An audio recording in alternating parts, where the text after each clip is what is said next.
तहरीक इंसाफ ने judicial commission के लिए बानी पीटीआई को नाम भिजवा दिए हैं और कौमी असम्बली से उमर अयूब, असद कैसर, अली मोहम्मद खान, आमिर डोगर के नाम तजवीज़ किए गए, जबकि सेनेट से शिबली फराज, मोहसिन अजीज़ और ओन अब्बास के नाम भी तजवीज़ किए गए। बानी पीटीआई दो नामों की हतमी मंजूरी देंगे। जुडिशल कमीशन में अपोजिशन का कौमी असम्बली और सेनेट से एक एक रुकन शामिल होगा। बानी पीटीआई का तजवीज़ करदा नाम स्पीकर को भिजवाया जाएगा। आपको बताएं कि तहरीक इंसाफ ने जुडिशल कमीशन के लिए बानी पीटीआई को नाम भिजवा दिए हैं। कौमी असम्बली से उमर अयूब, असद कैसर, अली मोहम्मद खान, आमिर डोगर के नाम तजवीज़ किए गए हैं। सेनेट से शिबली फराज, मोहसिन अजीज़ और ओन अब्बास के नाम भी तजवीज़ किए गए हैं, जबकि बानी पीटीआई दो नामों की हतमी मंजूरी देंगे और जुडिशल कमीशन में अपोजिशन का कौमी असम्बली और सेनेट से एक एक रुकन शामिल होगा। इसी पर बात करेंगे। वकार सैयद हमारे साथ मौजूद है। वकार, आगाह कीजिएगा, कब तक ये दो नाम जो है वो फाइनलाइज कर लिए जाएंगे? जी देखिए, जो जुडिशल कमीशन ऑफ पाकिस्तान है, 26वीं आईनी तरमीम के बाद उसकी तश्कीली 9 होनी है और उसमें 4 जो अरकान हैं वो पार्लियामेंट से हैं, जिसमें 2 अपोजिशन से हैं और 2 जो है वो हुकूमती जो बेंचेस है वहाँ से हैं। इससे मुतल्लिक वज़ीर-ए-आज़म शहबाज शरीफ की जानिब से जो है वो स्पीकर कौमी असम्बली हैं और चेयरमैन सेनेट को खतूत अरसाल किए गए थे, जिसमें जुडिशल कमीशन के मेंबरान के लिए जो है वो नाम तलब किए गए थे। इस पर पाकिस्तान तहरीक इंसाफ की जो सियासी कमेटी है उसका और उसके बाद जो सेनेट और कौमी असम्बली में जो पार्लिमानी कमेटियां हैं उनका इजलास हुआ है, जिसमें उन्होंने बाकायदा तौर पर जो कौमी असम्बली से जो नाम तजवीज़ किए हैं उसमें उमर अयूब का नाम है, असद कैसर का नाम है और आमिर डोगर का नाम जो है उसमें शामिल हैं। इसी तरह सेनेट से जो है वो सेनेटर शिबली फराज हैं, सेनेटर मोहसिन अजीज़ और सेनेटर ओन अब्बास बप्पी के नाम जो है वो तजवीज़ किए गए हैं।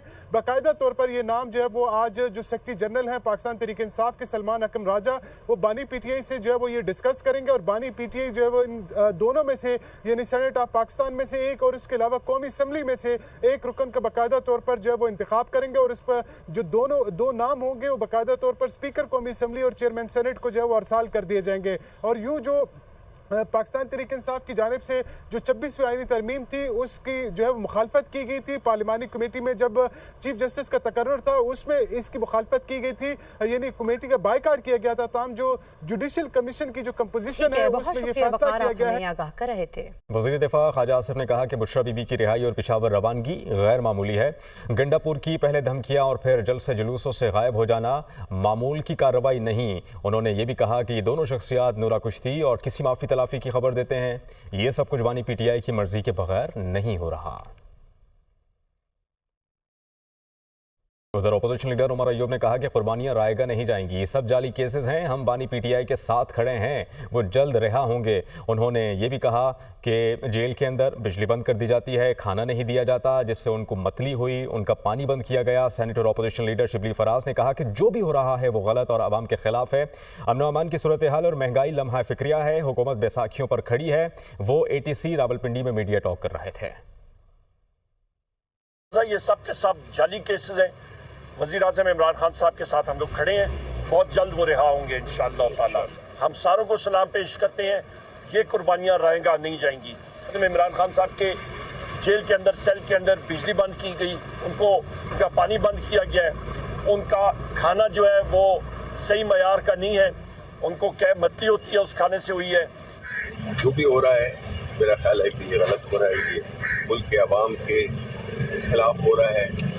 जो महंगाई की सूरत हाल है, जो अमन व अमान की सूरत हाल है, ये सूरत हाल ज़्यादा देर चल नहीं सकती और जो हुकूमत इस वक्त बैठी हुई है वो बैसाखियों पे है और ऐसी हुकूमत जो बैसाखियों पे हो वो चल तो शायद दे लेकिन दौड़ नहीं सकती। वफाकी वज़ीर असद उमर ने किसी दूसरी सियासी जमात में शामिल होने की तरदीद कर दी। कहा, मेरी सदर आसिफ अली जरदारी से कोई मुलाकात नहीं हुई। असद उमर ने फवाद चौधरी को लफ्जी गोलाबारी कम करने का मशवरा दिया। बोले, फवाद चौधरी सीनियर सियासतदान हैं, थोड़ा कूल रहें। वो लाहौर में मीडिया से गुफ्तगू कर रहे थे। सोशल मीडिया से चल रहा है कि मेरी कोई जरदारी साहब से मुलाकात होगी, मैं पीपल्स पार्टी ज्वाइन कर रहा हूँ। किधर से बैठ के खबरें बनाते हैं? मैं लाहौर बैठा हूँ, जरदारी साहब के साथ मुलाकात होगी, कोई इम्कान नहीं है किसी और पार्टी में जाने।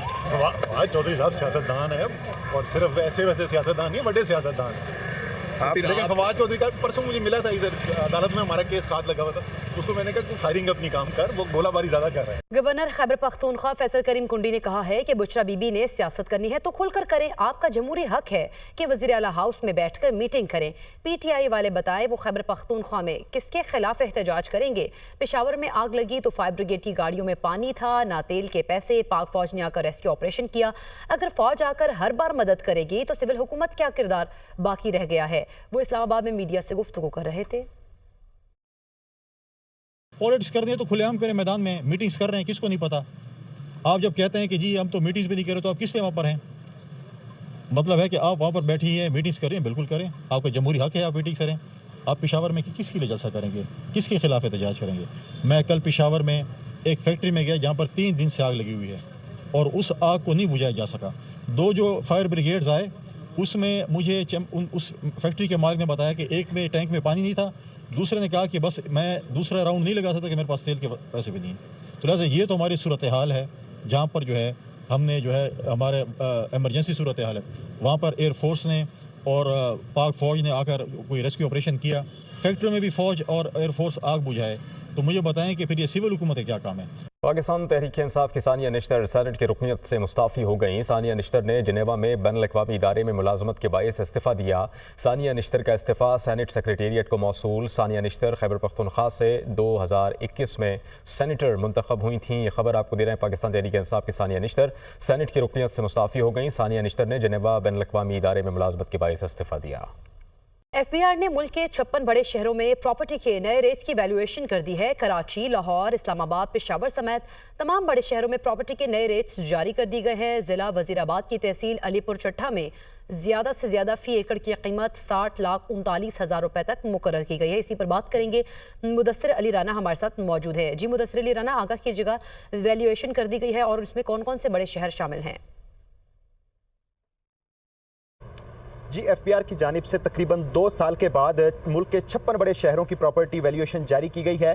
اس سے قبل ایف بی آر تقریباً 42 شہروں کی سالانہ بنیادوں پر پراپرٹی ویلیویشن کیا کرتا تھا, لیکن اس میں مزید 14 شہروں کو ایڈ آن کیا گیا ہے اور 2 سال کے بعد پراپرٹی کی ویلیویشن جاری کی گئی ہے. جو پراپرٹی کی ویلیویشن جاری کی گئی ہے اس میں تقریباً جو مارکیٹ ریٹ ہے اور سرکاری ریٹ ہیں اس میں تقریباً 75% تک کا جو گیپ تھا اس کو ختم کر دیا گیا ہے اور اس وقت جو سرکاری ریٹ ہیں وہ مارکیٹ ریٹ کے برابر کے قریب لا کھڑے کیے ہیں.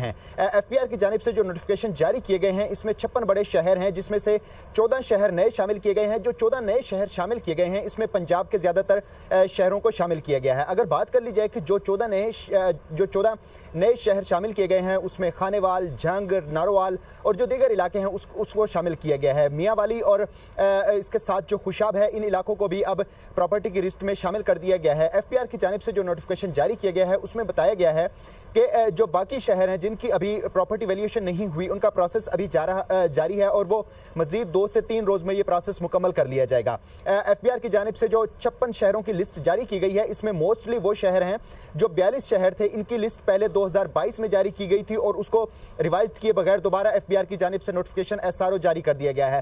لیکن 14 شہروں کے لیے پراپرٹی ویلیویشن کر دی گئی ہے. جو پراپرٹی ویلیویشن کی گئی ہے اس کا بیسک پرپس جو سرکاری ریٹ ہیں اس میں کمرشل اور اس میں ریزیڈینشل اور جو عام پراپرٹی ہے ان کے ریٹ نرخوں کا تعین کر کے اس پر ٹیکس عائد کرنا ہے.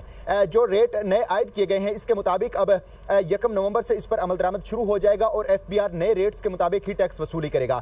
ساتھ ساتھ یہ بھی بتایا جا رہا ہے کہ جو 56 شہر ہیں اس کے مجموعی طور پر جو ٹیکس امپیکٹ آئے گا وہ تقریباً 80 سے 100 ارب روپے کے قریب اس کا مجموعی طور پر 1 سال کے دوران ٹیکس امپیکٹ آئے گا اور اس کی جو ویلیویشن ابھی انکمپلیٹ ہے اس کو آئندہ 2 سے 3 روز میں کمپلیٹ بھی کر لیا جائے گا. اگر بات کر لی جائے ایف بی آر کی جانب سے جو مجموعی طور پر نوٹیفیکیشن جاری کیا گیا ہے 56 شہروں میں اس میں ملک کے جو تمام بڑے شہر ہیں جس میں کراچی، لاہور، اسلام آباد، فیصل آباد، ملتان، سکھر، حیدرآباد 56 شہروں کی پراپرٹی ویلیویشن کی گئی ہے. اس سے قبل ہر سال ایف بی آر کی جانب سے پراپرٹی ویلیویشن کی جاتی تھی لیکن اب 2 سال کے بعد پراپرٹی ویلیویشن کی گئی ہے. ساتھ اب یہ بھی بتایا جا رہا ہے کہ وزیر اعظم کی جانب سے ایک کنسٹرکشن پیکج تیار کیا جا رہا ہے جو کہ جلد اناؤنس کیا جائے گا. لیکن جو ذرائع ایف بی آر ہیں کر دیا جائے گا. مدثر علی رانا آپ آگاہ کر رہے تھے, آپ کا شکریہ. ناظرین، کراچی میں بلدیاتی کونسل سے متعلق آڈیٹر جنرل کی رپورٹ سامنے آ گئی. کراچی کی یونین کونسلز، یونین کمیٹیز بنیادی سہولیات کی فراہمی میں ناکام. آڈٹ رپورٹ میں یہ کہا گیا ہے बल्दियाती यूसीज अपनी जिम्मेदारियां अदा करने में नाकाम रहीं। कराची की 247 में से 105 यूसीज ने रिकॉर्ड ही फराहम नहीं किया गया। ऑडिट रिपोर्ट में ये सब कुछ सामने आया है। मजीद क्या कहा गया है, मोहम्मद अशद कराची से हमें ज्वाइन करेंगे। अशद बताइएगा, ये ऑडिट रिपोर्ट सामने आई है, क्या कुछ सामने आया है, इंकिशाफ हुआ है? जी बिल्कुल, देखिए गुज़िश्ता दौर के बल्दियाती नुमाइंदों की कारकर्दगी से मुतालिक ऑडिटर जनरल ऑफ पाकिस्तान की रिपोर्ट सामने आई है। ऑडिट रिपोर्ट के मुताबिक कराची की यूनियन कमेटीज आवाम को बुनियादी सहूलियात की फराहमी में नाकाम रही। रिपोर्ट में बताया गया है कि सूरत हाल को देखकर कहा जा सकता है कि बल्दियाती यूनियन कमेटीज गैर पायदार मॉडल है, जबकि बल्दियाती यूसीज अपनी जिम्मेदारियां अदा करने में भी नाकाम रही। ऑडिट रिपोर्ट के मुताबिक कराची की 247 में से 105 यूसीज ने रिकॉर्ड ही फराहम नहीं किया। जिन 142 यूसीज ने माली हिसाबात का रिकॉर्ड दिया, उनमें से 69 ने जो है वो मुकम्मल दस्तावेजात जो थे वो फराहम नहीं किए, जबकि कराची की मुख्तलिफ बल्दियाती काउंसिल्स में मंसूबा तादाद से ज्यादा मुलाजिम भी रखे गए। रिपोर्ट में इंकशाफ हुआ है कि यूनियन काउंसिल ने सर्टिफिकेट के इजरा में 3 करोड़ 74 लाख रुपए कम सरकारी खजाने में जमा कराए, जबकि बल्दियाती काउंसिल ने मुख्तलिफ मद में करोड़ों रुपए की खिलाफ ज़ाब्ता खराजात भी किए। जी डॉक्टर आफिया सिद्दीकी की रिहाई के लिए वज़ीर आज़म की कोशिशें रंग ना ला सकी। हुकूमत का डॉक्टर आफिया सिद्दीकी की रिहाई के लिए अमरीकी ऐवानों में लॉबिंग का फैसला। हुकूमत ने लॉबिंग के लिए 3 रुकनी कमेटी भी बना दी। कमेटी डॉक्टर आफिया सिद्दीकी की माफ़ी, रिहाई और वतन वापस भेजने के हक में लॉबिंग करेगी। इसी पर बात करेंगे। ज़ीशान यूसुफ़ज़ई हमारे साथ मौजूद हैं। ज़ीशान, अब अमरीकी ऐवानों में लॉबिंग का फैसला कर लिया गया है? देखिए इकरा, ये सफारती महाज पर दफ्तर खारजा की और वज़ीर खारजा की नाकामी है कि जो डॉक्टर आफिया सिद्दीकी के रिहाई के लिए वज़ीर आज़म की जानिब से ख़त लिखा गया था, उसको यकसर जो है मुस्तरद किया गया है। और अमरीकी हुकाम ने ज़राए ने बताया है कि दफ्तर खारजा को आगाह किया और इस बात का जो इकरार है वो वज़ीर खारजा इसहाक डार ने खुद भी किया है। अब ये फैसला किया गया है कि लॉबिंग की जाएगी। और मैं आपको बताता चलूँ कि जब भी जो आउट गोइंग प्रेजिडेंट होता है अमरीका का, तो जाने से पहले उसके पास ये इख्तियार होता है कि वो कैदियों की रिहाई कर दे या अपनी जो चाहे कैदियों को आज़ाद कर सकता है। लेकिन ये दरख्वास्त जो है उन्होंने मुस्तरद की है और ये हुकूमत को सफारती महाज पर बड़ी नाकामी हो चुकी है। इसके साथ साथ जो नायब वज़ीर आज़म है और वज़ीर खारजा है, उनकी भी जो सफारती महाज पर नाकामी है। साथ में जो अमरीकी हुक्काम है वो वैसे भी दफ्तर खारजा को मुख्तलिफ महाजों पर टफ टाइम दे रहे। इससे पहले भी एक पाकिस्तानी शहरी वहाँ पर गिरफ्तार हुए थे, आसिफ मर्चेंट के जो डिटेल्स है अब तक दफ्तर खारजा के साथ तर्जुमान के बकौल शेयर नहीं किए गए। तो ये मजमूई तौर पर जो हमारे रिलेशन है यूएस के साथ, उसकी सूरत हाल है। और अब ये फैसला किया गया है कि लॉबिंग की जाएगी। ताहम अब तक जो है ये मामला वाज़िह नहीं हो रहा कि रिहाई डॉक्टर आफिया सिद्दीकी की कब होगी, लेकिन जो वज़ीर आज़म का ख़त है उसको अक्सर मुस्तरद किया गया है और अब लॉबिंग का फैसला किया गया है। और ये जो वज़ीर खारजा है उनकी जानिब से ख़त को मुस्तरद कर दिया गया और लॉबिंग का फैसला कर लिया गया। ज़ीशान यूसुफ़ज़ई अब आगाह कर रहे थे, आपका शुक्रिया। पेशावर हाई कोर्ट में खैबर पख्तूनख्वा में अमन अमान की अबतर सूरत हाल से मुतालिक केस की समाअत जस्टिस एजाज अनवर ने इस्तफसार किया। जनूबी अजला में अदालतों जजेस की सिक्योरिटी की क्या सूरत हाल है? DIG लीगल ने जवाब दिया, अदालतों जजेस और उनकी रिहाइशगाहों की सिक्योरिटी को बढ़ाया है। इसी पर बात करेंगे। ज़ीशान ककाखेल हमारे साथ मौजूद हैं। ज़ीशान, समाअत का हवाल बताइएगा और दोनों के माबैन क्या मुकालमा रहा?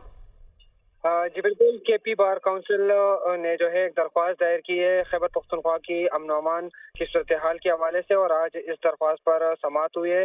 समाअत 2 रुकनी बेंच ने की है, जिसमें जस्टिस एजाज अनवर भी शामिल थे। इस दौरान जो है KP बार काउंसिल के vice chairman, additional advocate general, DIG legal और असिस्टेंट अटार्नी जनरल भी अदालत में जो है वो पेश हुए। जो जस्टिस एजाज अनवर है उन्होंने इस्तफसार किया कि जनूबी अजला में जो खुसूसी तौर पर अदालतें हैं, जजेस है, उनकी सिक्योरिटी की क्या सूरत हाल है, जिस पर DIG लीगल ने कहा कि अदालतों जजेस और उनकी रिहाइशगाहों की सिक्योरिटी को बढ़ा दिया गया है। जजेस की नकल हरमत के दौरान जो है सिक्योरिटी